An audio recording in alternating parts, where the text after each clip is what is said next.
It's 3 in the morning, and you're awake again. Not because anything is wrong, but because of everything that might go wrong. The conversation you'll have tomorrow, the illness you don't have yet, the version of your life where it all quietly falls apart.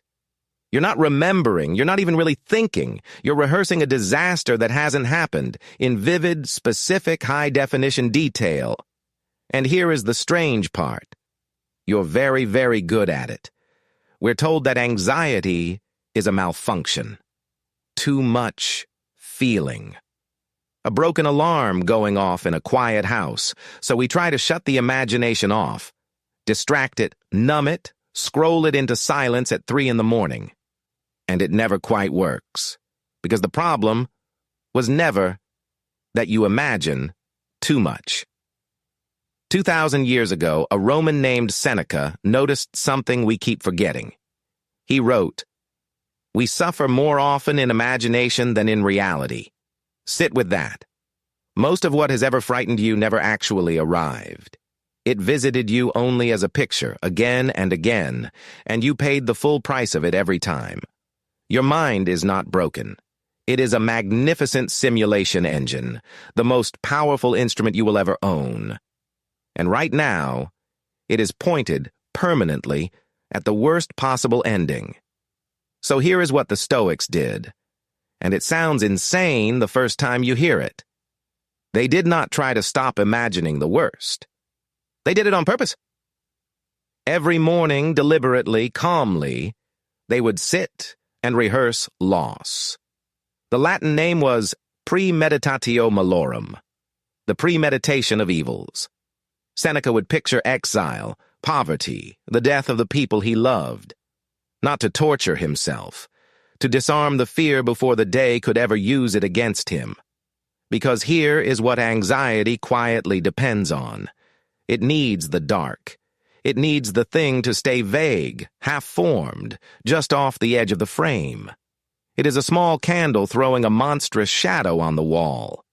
But the moment you turn and look at it directly, what exactly am I afraid of, and what would I actually do? Something deflates. You discover the catastrophe has a floor. You would lose the job, and then you would start looking. You would be humiliated, and then Tuesday would arrive anyway. The fear was never the event. It was the not looking, and underneath all of it is one question the Stoics returned to again and again. Is this mine to control, or is it not? Epictetus, who was born a slave and understood powerlessness better than any emperor, drew a hard line down the middle of existence. On one side, your judgments, your actions, your response, the small, solid territory that is actually yours. On the other side, everything else.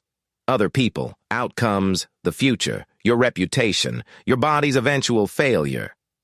Anxiety is what happens when you pour your whole self into that second side, the side you were never holding to begin with.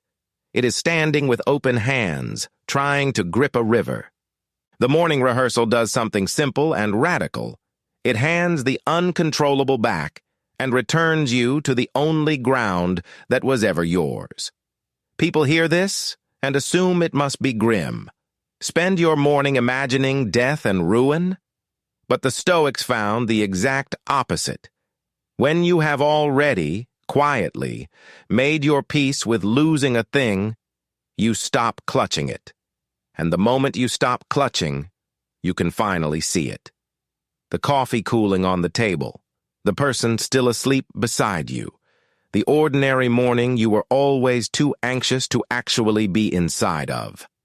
Negative visualization does not make you miserable. It is the only reliable cure ever found for taking your own life for granted. So here is the practice, stripped all the way down. Tomorrow morning, before the day reaches in and grabs you, take 5 minutes. First, name the thing you are afraid of, specifically out loud if you can. Vague dread can't be answered. A named fear can. Then follow it all the way down to the floor. And then what would I do? Answer it. honestly. You will almost always find a next step waiting there in the dark. Then ask the older question. Which part of this is actually mine? Your effort, your conduct, your response, keep those. Everything else hand back. You will find the fear was renting space it never owned, because this is the truth the Stoics looked at without flinching, the truth we spend most of our lives arranging not to see. You are going to lose things. Your health, eventually. The people you love.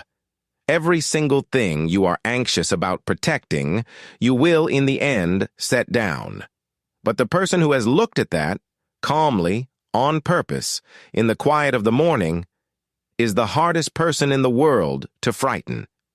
Because there is nothing left to threaten them with that they have not already walked toward and survived in their own mind. The sleepless 3 a.m. version of you is afraid because it is looking away. The Stoic turns, in the daylight, and looks straight at it. That is the whole secret. Not less imagination. Better aim. This is iron Stoic. Discipline of the ancients. Cut for the modern world.